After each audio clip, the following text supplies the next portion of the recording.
Shalom, shalom peuple de Dieu, que Dieu vous bénisse très abondamment pour vos vies. Aujourd'hui, le thème de ce jour, c'est un dirigeant doit être droit.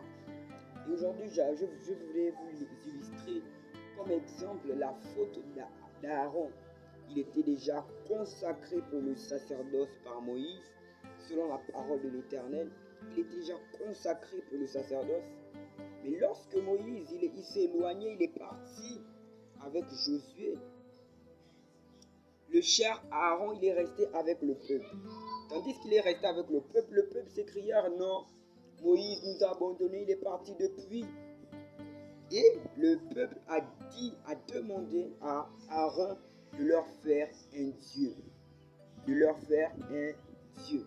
Alors ce que Aaron a pu faire ici, dans le chapitre de Exode 32, vous allez voir l'histoire de Moïse, d'Aaron et le peuple. Aaron les a construit un veau d'or.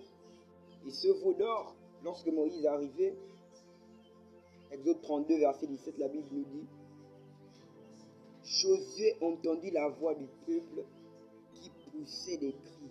Et il dit à Moïse: il y a un cri de guerre dans le camp. Moïse répondit: ce n'est ni un cri de vainqueur, ni un cri de vaincu. Ce que j'entends, c'est la voix de gens qui chantent. Donc, Moïse a su discerner les cris de guerre et les cris des gens qui célèbrent en fait quelque chose, une fête ou vénèrent un Dieu. Donc Moïse a su discerner ça. Il a dit à Josué: non, cela n'est pas un cri de guerre, mais des chants, des gens qui chantent. Donc c'est ça. Maintenant, lorsqu'ils sont arrivés au verset 20, au verset 19, et comme il approchait du camp, il vit le veau et les danses. La colère de Moïse s'enflamma. Il jeta de ses mains les tables. Puisqu'il descendait de la montagne, il a reçu les tables de la part de l'Éternel. Il jeta les tables, il les brisa au pied de la montagne, comme je le disais. Il prit le veau qu'ils avaient fait et le brûla au feu. Il le réduisit en poudre, répandit cette poudre à la surface de l'eau et fit boire les enfants d'Israël. Après, au verset 21, Moïse dit à Aaron: que t'a fait ce peuple pour que tu l'aies laissé commettre un si grand péché? L'idolâtrie. Bien-aimés frères dans le Seigneur Jésus, l'idolâtrie est un péché. L'idolâtrie est un péché. Les idolâtres iront en enfer.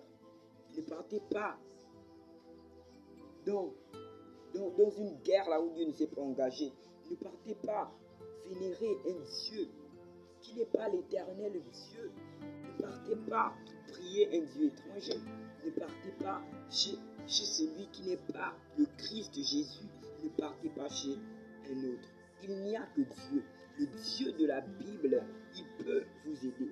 Regardez un peu l'erreur d'Aaron. Aaron, il avait déjà été consacré pour le sacerdoce. Si vous partez dans le chapitre un peu précédent, chapitre 30, Exode 30, Exode 29, Exode 31, vous allez voir qu'on a consacré Aaron pour le sacerdoce. Et lorsqu'il était consacré, c'est-à-dire que c'est pour servir l'Éternel.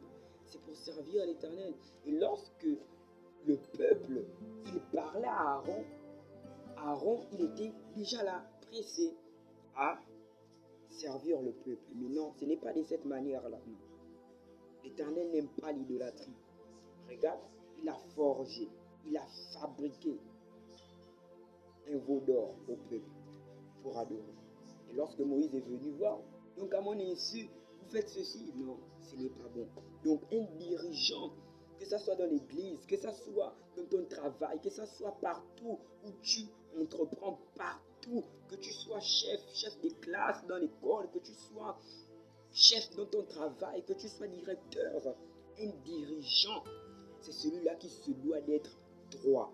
C'est comme un grand frère. Lorsqu'un grand frère fait une erreur, le petit frère, si ce grand frère avait un petit frère, alors le petit frère va suivre l'erreur. Pourquoi? Parce que le grand frère a fait et il pense aussi que ce que le grand frère a fait, c'est bon et que je dois aussi passer par là. Non, nous ne devions pas le faire.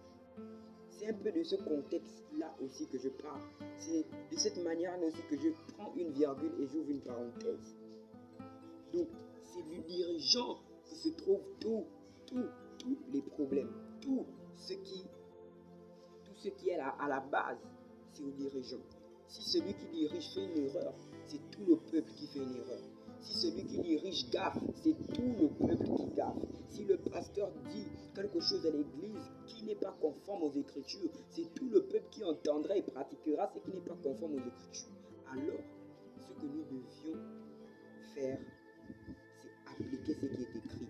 Ne pas être idolâtre, ne pas pratiquer l'idolâtrie, ne pas avoir des faux dirigeants de l'église, mais rester conformément à la parole de Dieu et vivre selon elle. Vivre selon la parole de Dieu. Mes amis, mes frères et sœurs, je vous invite à relire le chapitre 32 de l'Exode et découvrir l'erreur d'Aaron, découvrir cela. Donc que Dieu vous bénisse abondamment. Surtout restez dans la foi et dans la persévérance au nom de Jésus.